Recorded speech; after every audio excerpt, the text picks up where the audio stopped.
So now you have the basic skills to use 3ds Max, you can start looking at rendering. And during this course we've used Arnold Renderer, and we've used this because for me it's the best renderer that comes packaged with 3ds Max.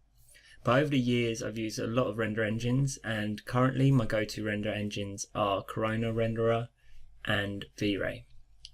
So now you've completed this introduction to 3ds Max class, you have the basic skills you're going to need to create photorealistic images with 3ds Max. So from here I would recommend taking the flagship V-Ray class, which is currently one of the highest rated on the subject and has been taken by over 1,000 people.